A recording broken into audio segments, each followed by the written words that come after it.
बैठ, रो मत, मैं हूं ना।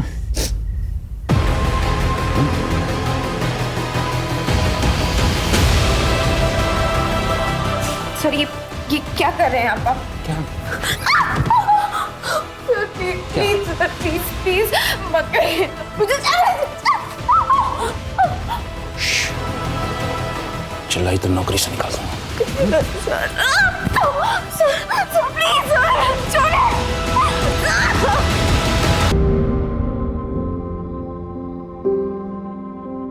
मंजू, ये कितना गीला पोछा लगा रही है? लादी कब सूखेगी? 50 बार समझा चुकी हूँ।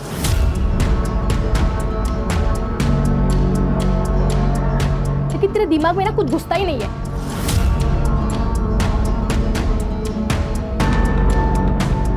यूजलेस।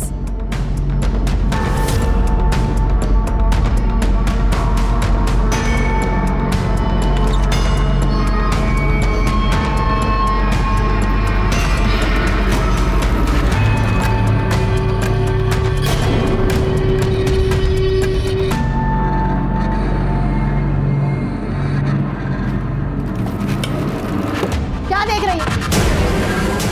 हर जगह पे नजर रहती है ना तेरी। जा काम कर।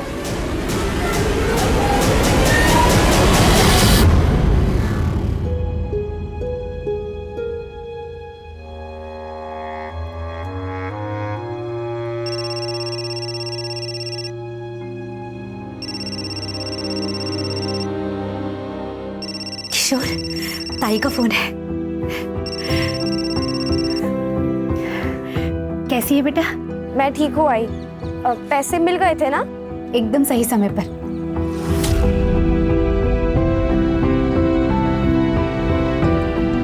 किशोर का सिलेंडर बस खत्म ही होने वाला था। क्या? तो किशोर ठीक है ना अभी? हाँ, तू अगर पैसे नहीं भेजती ना तो पता नहीं क्या होता। ओह आई। बेटा ये ले, किशोर से बात कर।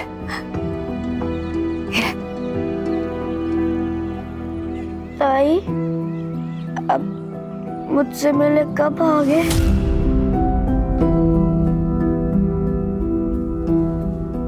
जल्दी आ जाऊंगी। तू ठीक हो जा, फिर मैं तुझे हवाई जहाज में ले चलूंगी। प्रॉमिस? प्रॉमिस। आई, मैं बाद में बात करती हूँ, मुझे लेट हो रहा है।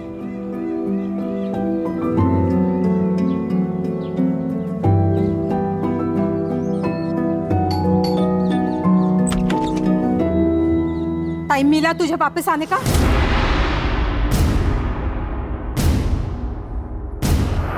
सॉरी भाभी, को थोड़ा लेट हो गया। सॉरी भाभी, इतना लेट आई है, अभी घाई घाई में काम करेगी। नहीं भाभी, आप टेंशन मत लीजिए, मैं अच्छे से काम करूंगी। घाई घाई के चक्कर में ना कहीं गंदगी नहीं रह जाए। और हाँ, वो मीता के घर जाके आई या जाना बाकी है? नहीं भाभी, बाकी है। अभी तो मैं शिल्पा भाभी के घर से आ रही हूँ। सुन, तुझे ना पैसों की जरूरत थी, इसलिए वो शिल्पा के घर में काम करने बोला था। वो तेरा पार्ट टाइम है, ये फुल टाइम है। लेकिन तुझे मेरे घर के काम की और मीता के घर के काम की बिल्कुल चिंता नहीं है। बेटा की घाई घाई में काम करती है।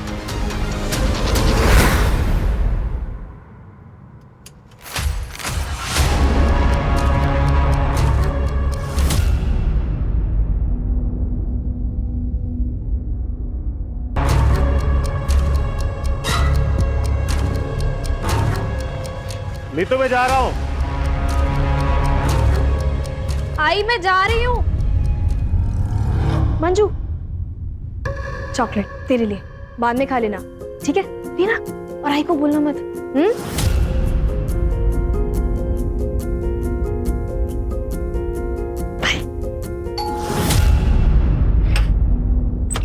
अरे मंजू, तू आ गई? अच्छा। जी भाभी।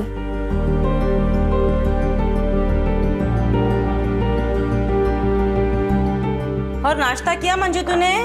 नहीं भाभी। भूखे पेट काम करेगी तो ताकत कहाँ से आएगी तुझे? चलो, मैंने पोहे बनाए, जल्दी जल्दी पोहे खा लो। अरे नहीं भाभी, रहने दीजिए, वैसे भी आज बहुत काम है। अरे खा लो। नहीं भाभी, मैं कह रही हूँ ना। चलो रख दो वो काम वहाँ पे। अरे नहीं भाभी, तू बैठ जा। अभी झाड़ू फिर भाभी के नहीं, घर बाद में करते हैं ना काम। तू बैठ जा, बैठ जा। चल पोहे खा ले, ठीक है? मैं आती हूँ।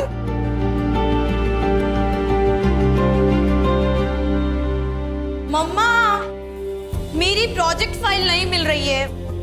आपने देखी क्या? दीदी एक मिनट, मैं ढूंढ देती हूँ। You eat, sweetheart. I'll find it.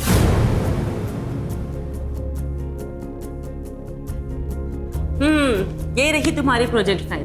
मैंने कल ही मंदिर में रखी थी। तुम्हें अच्छे मार्क्स आए ना, इसीलिए। मम्मा आपका ही अंधविश्वास भी ना। आर्या, Yes. बेटा ready? Yes, yes. Come on, I will drop you to your college. Okay.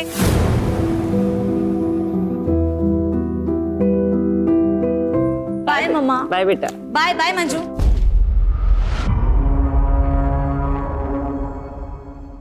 तू चिकन क्यों ले रही है? वो मैं जब बना रही थी तो आपने इसे साइड में रखा था तो मुझे लगा मेले होगा। तू कोई महारानी है क्या कि तेरे लिए मैं अलग से निकाल के रखूंगी? ये हमारे कुत्ते के लिए। तेरा खाना इधर है, ये ले, गरम कर ले इसे। ये छोले तो मैंने पिछले हफ्ते बनाए थे ना, तो क्या हुआ? खाना फेंक दूं? खा ले चुपचाप। एक हफ्ते का पुराना खाना और तुमने खा लिया मंजू?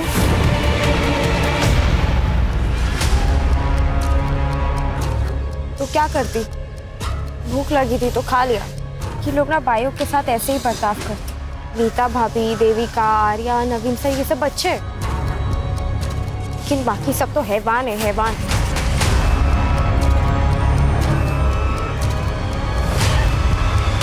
मंजू क्या करे उधर? घर आके कुछ काम ही कर ले। क्या चक्कर क्या चल रहा है वो वॉचमैन देवेंद्र के साथ? सुन, अगर फिर से हो गई ना तो घर से बाहर फेंक दूंगी तुझे। नहीं भाभी, आप जैसा सोचो ऐसा कुछ नहीं है। अब मुंह बंद कर, जल्दी जाके सब्जियां लेके आ।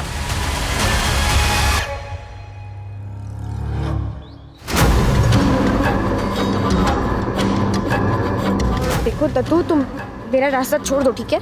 ए, ज्यादा नाटक मत कर। अभी धाड़ियों में लेके जाऊंगा और अपनी मनमानी करूंगा, समझी क्या?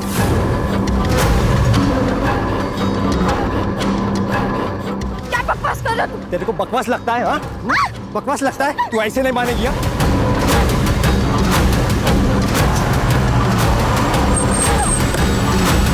हाँ? छोड़ दे।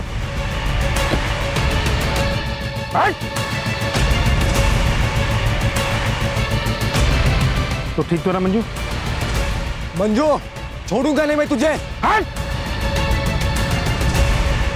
चल घर चल, चल चल चल।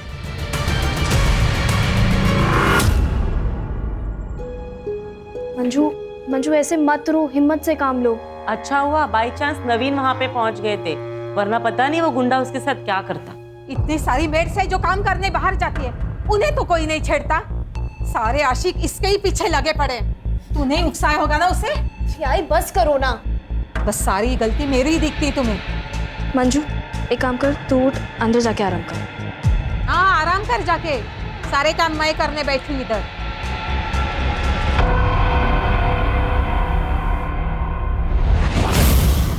बेटा मेरी मजबूरी थी, नहीं तो तुझे काम पर कभी नहीं जाने देती।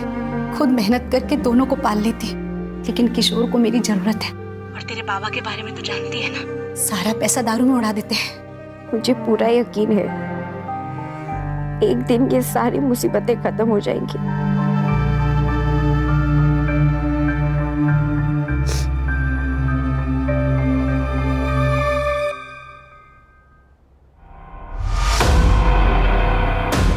तूने अभी बेडरूम साफ किया ना? हाँ दीदी, मैंने अच्छे से साफ किया है। हाँ, और कबर्ड भी। तेरी नजर थी ना पैसों पे, पूरे 5000 रुपए गायब हुए। कहाँ पे गए पैसे? नहीं दीदी, मुझे इस बारे में कुछ नहीं पता है। पैसे कहाँ पे? बता मुझे नहीं पता। दीदी आराम से पहले आप शांत हो जाइए। मैं क्या कह रहा हूँ, आप एक बार फिर से चेक कर लीजिए, क्योंकि मुझे नहीं लगता कि मंजू ने ऐसा कुछ किया होगा। नहीं सत्यम, मुझे पूरा यकीन है कि ये इसी का किया धरा है। नहीं दीदी, मुझे सच में नहीं पता। नहीं पता? तुम्हारी पर्स कहाँ पे? एक मिनट भैया, मैंने सच में नहीं लिए पैसे। अभी पता चल दीदी, मैंने नहीं लिए। मैंने ये क्या है?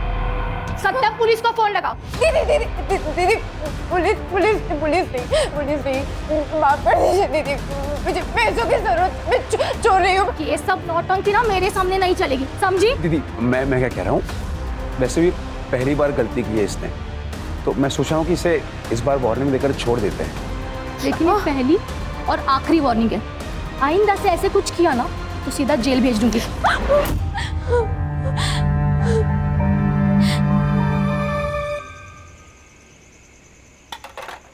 मंजू क्या कर रही है? चलते। अरे लेकिन कहाँ? अरे यार, मम्मा पापा देविका के पेरेंट्स के साथ बाहर गए, हम भी कहीं चल के पार्टी करते हैं ना। लेकिन दीदी हम जा कहाँ रहे हैं बताइए तो। अरे तुम बैठो, हम लॉन्ग ड्राइव पे जा रहे हैं। सिट।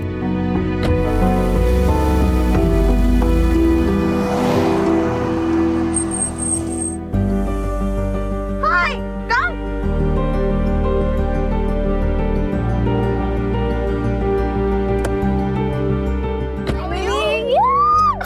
कैसी है? I am good. अरे इसी भी लिए? हाँ यार, चलो फिर मजा आने वाला है। चले मंजू, चलो।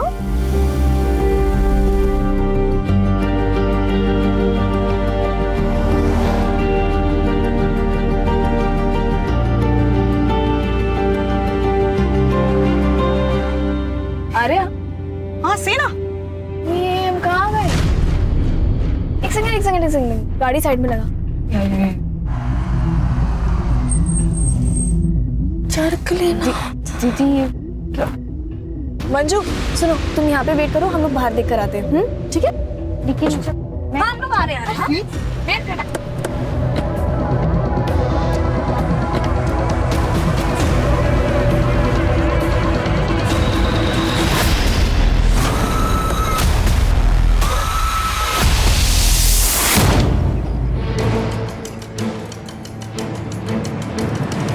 अरे तू अब तक मीता के घर काम करने गई नहीं? मैं अब वहाँ काम नहीं करती भाभी। मैंने आप पास ही में दूसरा छुट्टा काम ले लिया है। ऐसा क्यों? वहाँ काम बहुत होता है ना भाभी, इसलिए।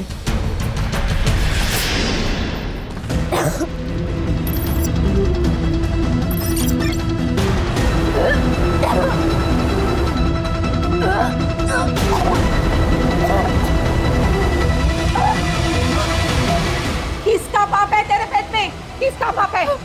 उस वॉचमैन का ना। बोलती क्यों नहीं? चिल्ला क्यों रही है? तू मंजू रो क्यों रही? अपने कर्मों का भुगत रही है पेट से महारानी। जो बता, बच्चे के बाप कौन है? बता। ना बताना ना बताए, वैसे भी हम कौन सा इस पाप को अपने घर पालेंगे। सामान बांध और निकल मेरे घर से। चल भाभी, निकल भाभी।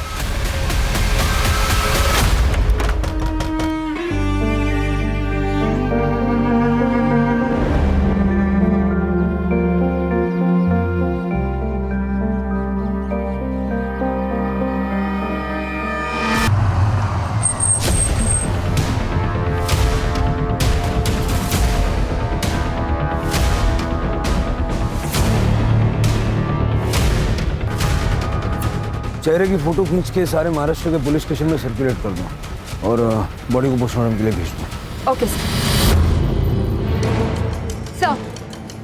बॉडी आइडेंटिफाई हो गई है। मंजू काले नाम है, उम्र 17 साल। सर कुछ दिन पहले हिंजवड़ी पुलिस स्टेशन में उसने एक कंप्लेंट भी लिखवाई थी। सर मंजू घर में काम करने वाली बाई थी। सर उसने शिल्पा माथुर और उसके भाई सत्यम राठी के खिलाफ कंप्लेंट की थी कि वो उनको सैलरी नहीं दे रहे। और उनका क्या कहना है? सर शिल्पा का ये कहना है कि मंजू ने उनके घर पे चोरी की थी। मंजू को उन्होंने रंगे हाथों पकड़ा भी था, इसलिए उसको बाद में नौकरी से निकाल दिया। ठीक है, ओके सर। सिर्फ शिल्पा और उसके भाई को बुला लो।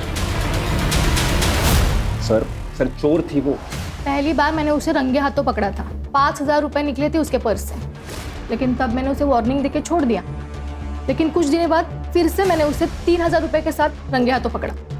फिर मैंने डिसाइड कर लिया कि उसे नौकरी से निकलना होगा। उस पर तरस खा के मैंने काम पे रखा था। 1 नंबर की कामचोर थी वो। काम पे कम और घर के बाकी सामानों पे ज़्यादा नज़र थी उसकी। और तो और सर थोड़ी मूडी भी थी। इन लोगों को बस मुफ्त का पैसा चाहिए होता है। वैसे तो मंजू मेनली नवीन और बलराज के घर पे काम करती थी, पर उसे पैसों की बहुत ज़रूरत थी, इसलिए मैंने उसे पार्ट टाइम जॉब पे रख दिया था। पर मुझे क्या पता था कि वो हमारे घर पे ही चोरी करेगी। गणेश भाई, सर मंजू जहाँ जहाँ काम करती थी ना, वहाँ के एड्रेस जरा लिखवा दीजिए।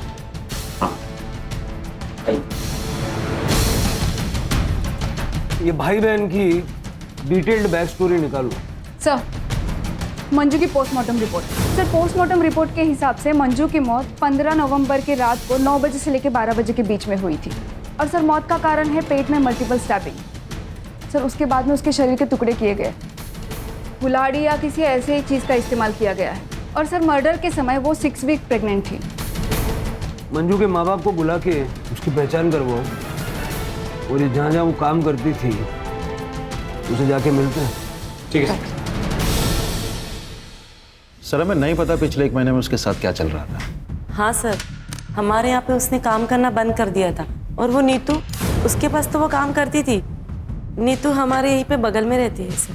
हमारे फैमिली फ्रेंड्स हैं वो। तो उसने आपके घर से काम क्यों छोड़ दिया?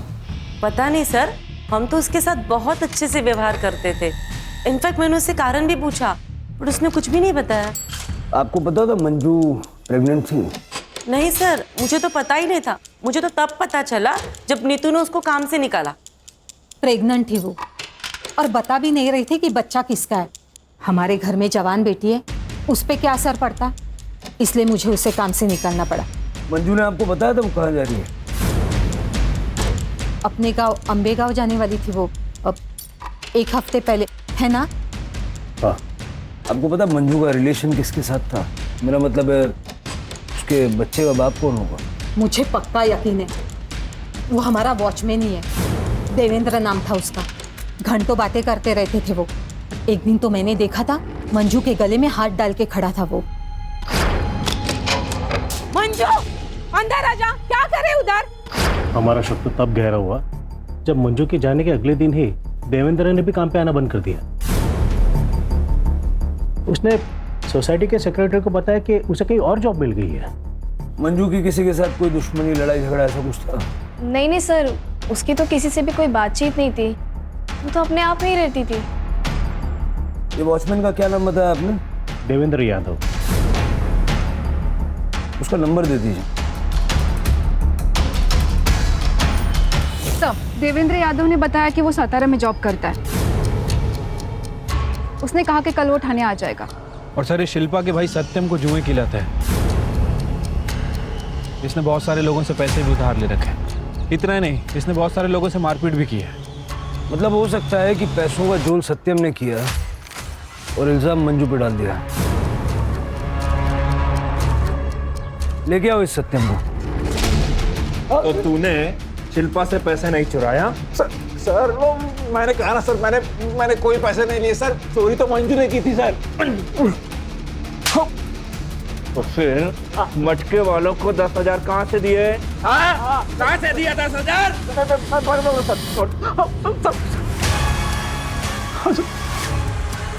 मैं दीदी के कबड़ से छोटी छोटी अमाउंट लिया करता था सर, ताकि दीदी कभी नोटिस ना कर पाए। एक दिन मंजू ने मुझे ऐसा करते हुए देख लिया सर।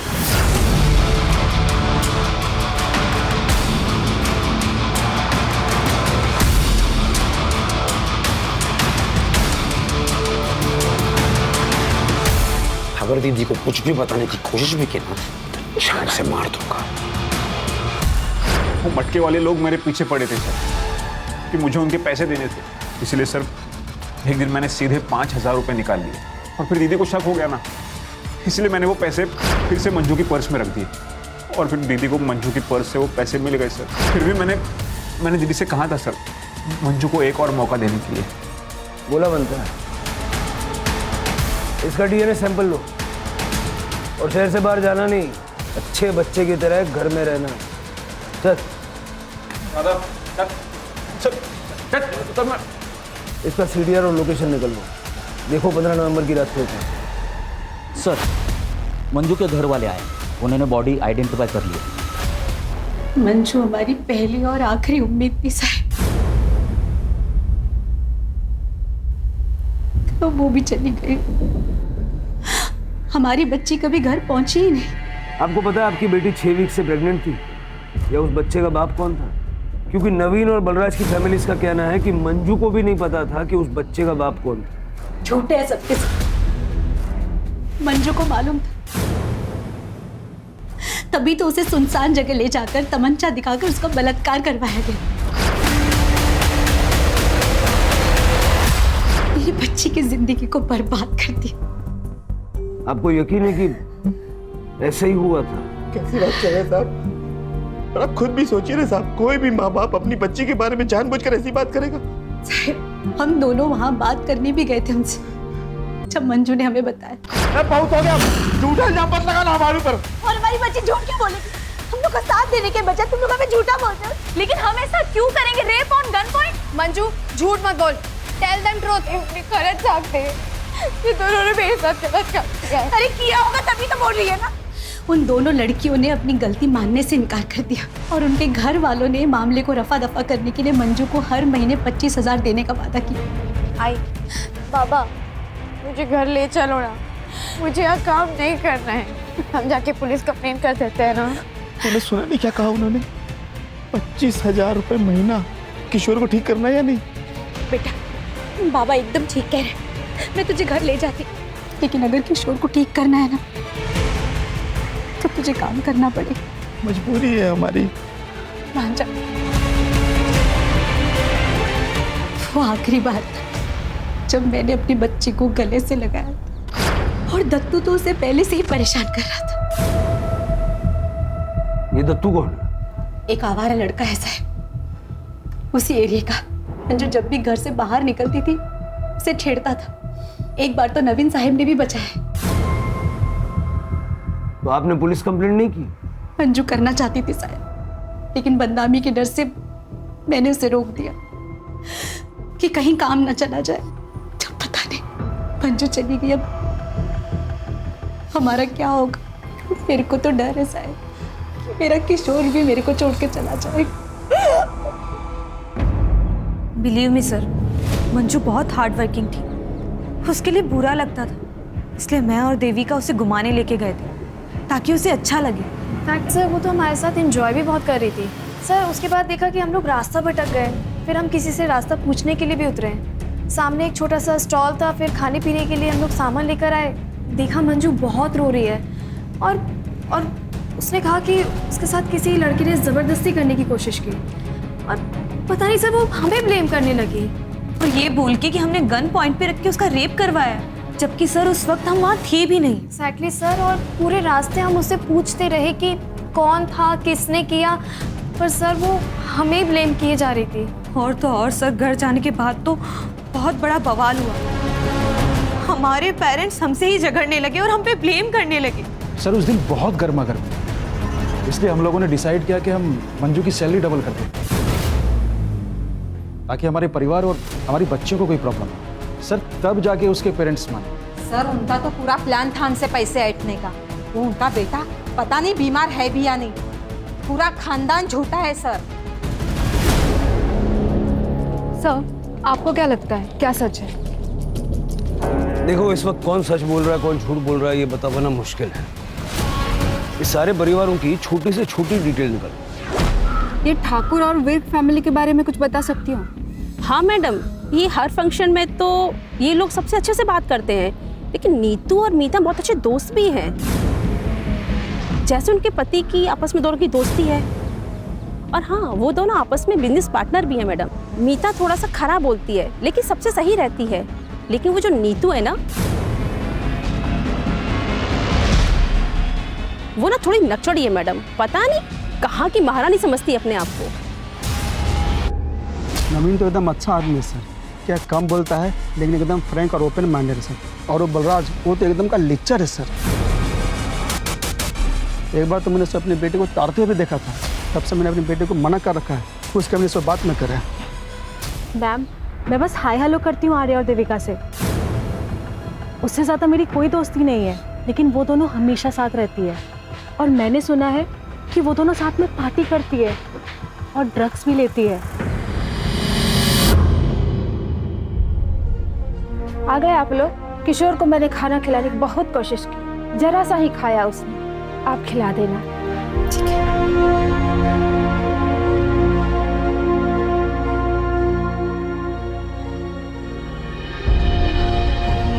आई बाबा, अब टाइम वापस कभी नहीं आएगी ना? आई तुम रो क्यों रहे हो? आई नहीं आएगी। ताई मेरी याद आ रही है। आई मिस यू ताई। हो सकता है ये दोनों फैमिली झूठ बोल रहे हैं। इनको पता है कि मंजू का रेप किसने किया, या फिर ये दोनों लड़कियां झूठ बोल रही हैं और इनका परिवार इनकी मासूमियत पे भरोसा कर रहा है।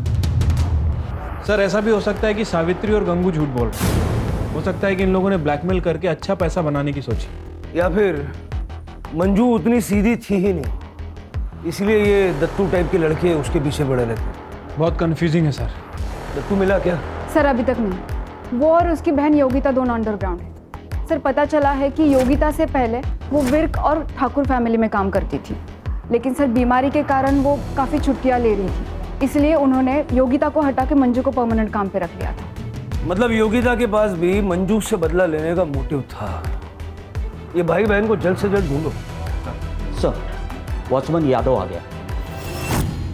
ऐसा कुछ भी नहीं था साहब, आप भी उन लोगों की तरह गलत समझ रहे हो सर। वो मेरी बहन जैसी थी। बहन, मुंह बोली बहन, ये सब बहाने बहुत फालतू लगते हैं। बात समझ में आ रही है? सर कसम खा के कहता हूँ साहब, उसको मैं बहन मानता था। उसके जाते ही तूने जॉब क्यों छोड़ी? सातारा में अच्छी जॉब मिल गई थी और पेमेंट भी अच्छी थी, इसलिए मैंने वो जॉब छोड़ दी। और साहब ये तो इत्तेफाक था कि मंजू ने और मैंने साथ में जॉब छोड़ी। साहब जाते वक्त मंजू ने मुझे बाय भी नहीं किया। मंजू का मर्डर हो गया है और तुझे बाय की पड़ी है? हाँ? नीतू विर्क ने बताया कि मंजू की प्रेगनेंसी का जिम्मेदार तू है। क्या? अब ये मत बोलना कि तुझे पता नहीं था मंजू प्रेग्नेंट थी। नहीं साहब, मुझे पता था। नीतू मैम ने मुझसे बात की थी जब उनको पता चला कि मंजू प्रेग्नेंट थी। सच बता यादव, तूने ही मंजू को प्रेग्नेंट किया है ना? नहीं मैम साहब, वो मेरी बहन जैसी है, पर मुझे पता है वो किसकी वजह से प्रेग्नेंट है। किसकी वजह से? नवीन साहब। मैडम 1 महीने पहले नवीन साहब ने उसके साथ रेप किया था और इसी वजह से मंजू ने उनके घर का काम छोड़ दिया था। ये बात मुझे खुद मंजू ने बताई थी। भाई यादव, मानना पड़ेगा, कहानियाँ बहुत अच्छी सुनाता है, लेकिन पुलिस के आगे कहानी सुनाने पे तालियां नहीं तमाचे मिलते हैं। कसम खा के कहता हूँ साहब, मुझे ये बात मंजू ने बताई थी। मुझे मंजू पे पूरा भरोसा था। वो बहुत खुददार और प्यारी लड़की थी साहब। वो अपने परिवार के लिए दिन रात काम करती थी। उसको अच्छी जिंदगी मिलनी चाहिए थी साहब, उसके खुली को मत छोड़ना। याचा DNA सॅम्पल घेऊन मग याला पाठवा जा। तो यादव सच बोल रहा है ना, या झूठ?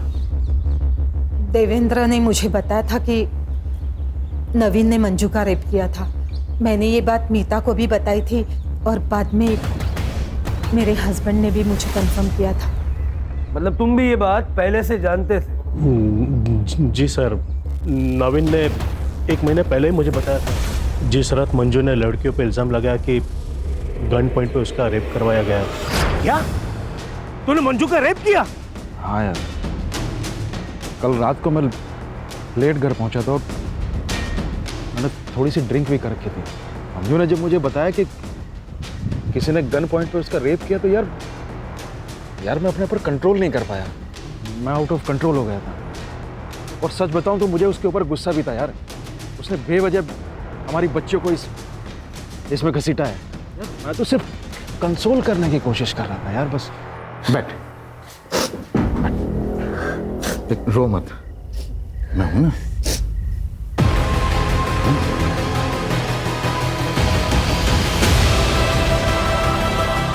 सर ये क्या कर रहे हैं आप? क्या? प्लीज सर, प्लीज मत करिए मुझे। चिल्लाई तो नौकरी से निकाल दूंगा। सर प्लीज सर, छोड़िए।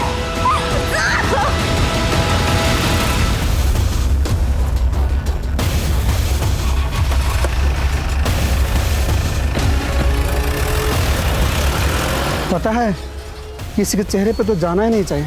किसे पता था कि नवीन एक रेपिस्ट होगा? सर दत्तू और उसकी बहन योगिता मिल गए हैं। गांव में छुपे हुए थे, कांस्टेबल जादव लेकर आ रहे हैं। सर सत्यम राठी की इस लोकेशन हिसाब से 15 नवंबर की रात को वो अपने घर पे ही था। और सर उसके डीएनए भी फीटस से मैच नहीं हुए हैं। ये यादव की डीएनए रिपोर्ट आई? सर वो अभी तक आए नहीं है और नवीन की डीएनए रिपोर्ट भी पेंडिंग है। फीटस का डीएनए से मैच होना बहुत इंपॉर्टेंट है नवीन से। हमें पता चला कि तुझे मंजू से प्रॉब्लम थी क्योंकि तेरे सारे काम वो ले रही थी और इसीलिए तूने उसका मर्डर कर दिया। नहीं, मैंने ऐसा कुछ नहीं किया। और तू हीरो, तूने मंजू का रेप किया ना? अपनी दीदी का रास्ता साफ करने के लिए उसका मर्डर कर दिया? बोल वरना। नहीं साहब, वो सब तो मैं ड्रामा कर रहा था उसको डराने के लिए। रेप किया? मैं तो उसको जिंदा जलाने के लिए बोलता था। तू मुझे जलाना चाहता है ना, मेरा रेप करना चाहता है ना, तो ठीक है, एक काम कर, तू ना मुझे मार ही दे, पर तू मुझसे एक वादा कर कि मेरे मरने के बाद तू मेरे भाई का, उसके इलाज का और मेरे आई बाबा के 2 वक्त की रोटी का इंतजाम करेगा। क्योंकि अगर मैं नहीं रही ना तो मेरे पीछे उनके देखभाल के लिए कोई नहीं है। बोल, करेगा तू ये सब? हाँ, मुझे मंजू से प्यार हो गया था। मैं 1-2 बार उसको मिलने के लिए गया था। मैं तुझे बहुत चाहता हूँ। शादी बनाएगी तू मेरे साथ? तुम मेरे बारे में कुछ जानते नहीं हो तो फिर नहीं पता मेरे साथ क्या हुआ है। बहुत गलत हुआ है मेरे साथ। मुझे जानना भी नहीं है। वो जो उस दिन कार में जो हुआ था उसे भूल जा। क्या? तुम्हें कैसे पता कि उस दिन मेरे साथ? हाँ, ये जो मंजू ने इल्जाम लगाया था कि गन पॉइंट पे किसी ने उसका रेप किया, ये बात सच है? हाँ साहब, जिसने उसका रेप किया था वो ड्रग बेचता है। अच्छे से जानता है अपन उसको, दोस्त है मेरा। मैंने एक बार उसको मंजू के बारे में मेरे मन की फीलिंग्स को बताया था और उसको मैंने मंजू का फोटो भी दिखाया था। तब वो थोड़ा अलग ही बिहेव करने लगा। वो मेरे को बोला कि मैं मंजू के बारे में एक बार सोच लूं, क्योंकि उसको गन पॉइंट पे मंजू के साथ रेप करने के लिए फोर्स किया गया था। साहब, ये सुनकर मैं तो सदमे में चला गया। मैंने उसको पूछा पर उसने नहीं बताया कि किसने उसको फोर्स किया। बोला कि वो कस्टमर था। कहाँ मिलेगा ये गोपी?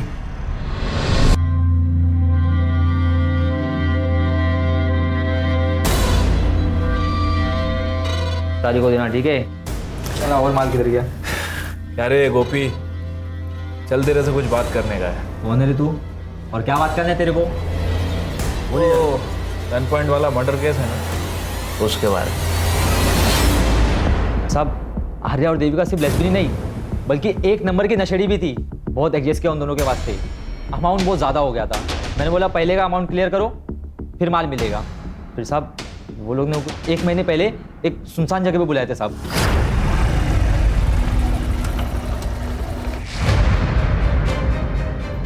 कहाँ है मेरे पैसे? गाड़ी में।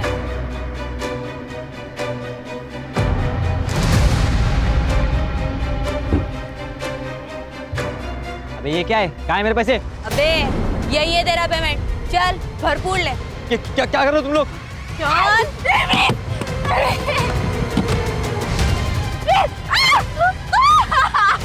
अबे चल मजे कर। नहीं प्लीज दीदी, दीदी प्लीज आने दो, प्लीज आने दो। फिर साहब वो दोनों मिलकर मुझे ब्लैकमेल करना चालू कर दिए। बोली कि अगर फ्री में ड्रग नहीं देगा तो तेरी ये वीडियो वायरल कर देंगे।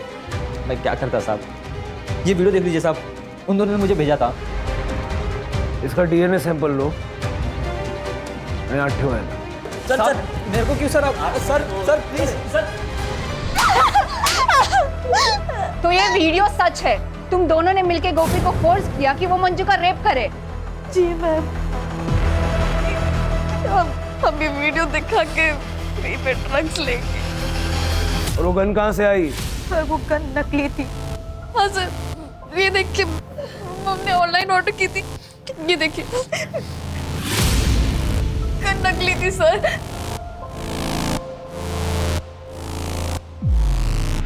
और इसके बारे में क्या कहना है?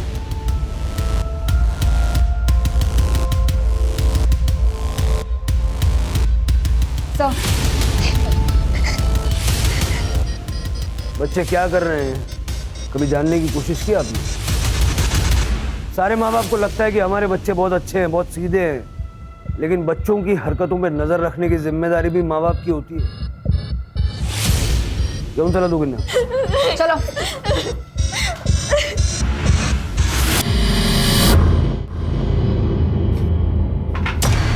क्या कर रही है? किशोर की दवाई के पैसे। तो मैं क्या करूं? मैं क्या करूं मतलब? क्या बोलने की कोशिश क्या कर रहे हो? अरे जाऊंगा मैं। अरे हाँ, तुम्हारी वजह से मेरी ताई चली गई। तुमने मेरी ताई को मार डाला। मास्क लगा बेटा, मास्क लगा, मास्क लगा। ऐसे नहीं बोलते बेटा, मास्क लगा, मास्क लगा, मास्क लगा, मास्क लगा।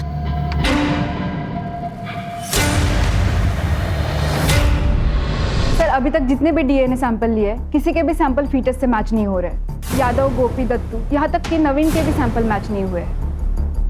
तो बच्चा किसका था और मंजू को किसने और क्यों मारा? जिस तरह से आर्या और देविका का सैडिस्टिक नेचर है, ये दोनों भी मंजू को मार सकते हैं।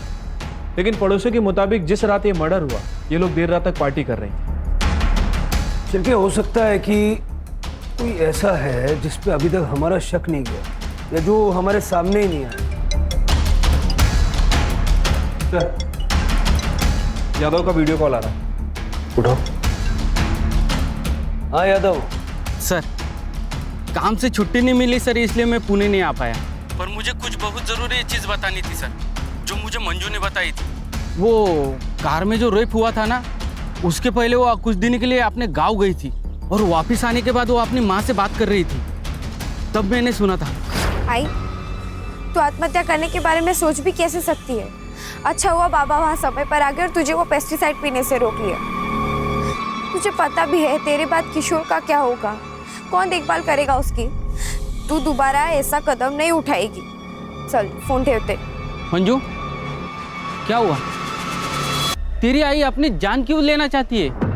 क्योंकि मेरे साथ जो हुआ है, उन्हें ऐसा लगता है कि उन सबकी जिम्मेदार वो है। क्या हुआ है तेरे साथ? मंजू, अब घर चलेगी महारानी। तुम्हें अंदाजा है सावित्री ने अपने आप को खत्म करने की कोशिश क्यों की? नहीं सर, इस बारे में हमारे बीच में कोई बात नहीं हुई सर, और मैं भूल भी गया था सर। ठीक है, thanks Yadav. Yes sir. Ambe गाँव चलने की तैयारी करो सिर पे। सर। कंकु मेरा दूसरा पति है साहब। 12 साल पहले नदी में डूबने की वजह से मंजू के बाबा की मौत हो गई थी। मंजू 5 साल की थी। 1 साल बाद मैंने कंगू से दूसरी शादी की, क्योंकि वो मंजू को अपनाने के लिए तैयार था। लेकिन 1 नंबर का बेवड़ा निकला कमीना। दारू और सेक्स के अलावा उसे और कुछ सोचता ही नहीं। किशोर के बाद ऑपरेशन करा लिया क्योंकि मुझे दूसरा बच्चा नहीं चाहिए था। 1 महीने पहले मंजू हमसे मिलने आई थी। मैं बाजार गई थी कुछ सामान लेने। जब लौटी तो देखा मंजू! मंजू! मंजू! मैं उसे संभाल नहीं पाई और अगले दिन वो काम पे चली गई। अब पति के खिलाफ पुलिस में रिपोर्ट तो नहीं कर सकती थी ना। फिर मुझे लगा कि मैंने अपनी बच्ची को धोखा दिया, इसलिए मैं जीना नहीं चाहती थी। लेकिन गंगू ने मुझे बचा लिया।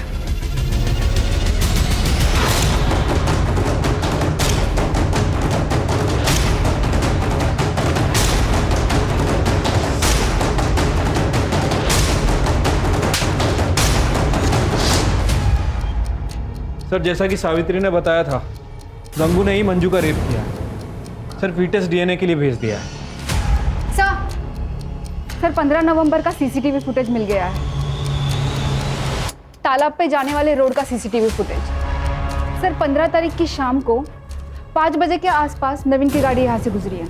लेकिन नवीन ने तो कहा था कि उसकी गाड़ी बलराज लेके गया था खंडाला बिजनेस मीटिंग के लिए और रात को लौटा था। नहीं सर, वो झूठ बोल रहा है। ये देखिए दूसरे कैमरे की सीसीटीवी फुटेज। लेके आओ दोनों को।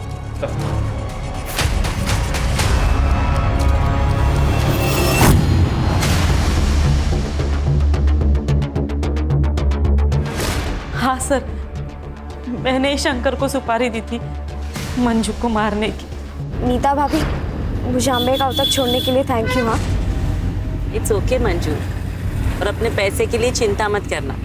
मैंने नीतू से बात की है, वो तुम्हें पैसे दे देगी।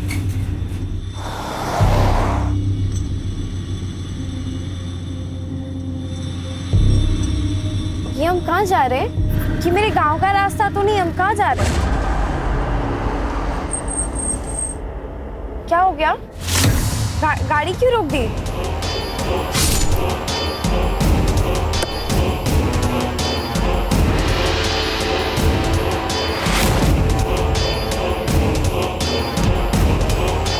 सर मुझे डर लग रहा था कि उसकी प्रेगनेंसी की बात कहीं बाहर ना आ जाए। शर्म नहीं आई? एक महिला होके तुमने अपने पति के घिनौने काम को छुपाने की कोशिश, यहाँ तक कि मंजू का खून कर दिया। और वैसे तुम्हें बता दूं, मंजू के पेट में जो बच्चा था नवीन का नहीं था। लेके जाओ इनको। चलो चलो। Thank you. जब भी पुणे आओगे मिलना जरूर। ख्याल रख। सर गंगू का डीएनए फीटस से मैच हो गया है, जैसा कि देवेंद्र को प्रॉमिस किया था। मंजू को इंसाफ दिला दिया सर। सर वो किशोर काले, मंजू का भाई, उसकी डेथ हो गई। सर जब से हम अंबे गांव से वापस आए तब से उसने ऑक्सीजन सप्लाई और दवाई लेने से मना कर दिया था। संभालो अपने आप को। सर अगर ये सो कॉल्ड पढ़े लिखे लोग मंजू को जिंदा रहने देते तो कम से कम किशोर तो जिंदा होता। फिर कि हमारी सर्विस में इमोशन का कोई काम नहीं। वैसे तो तुम काम ही नहीं कर पाएंगे। अब यही प्रार्थना करो कि वो दोनों भाई बहन जहाँ कहीं भी हों खुश हों।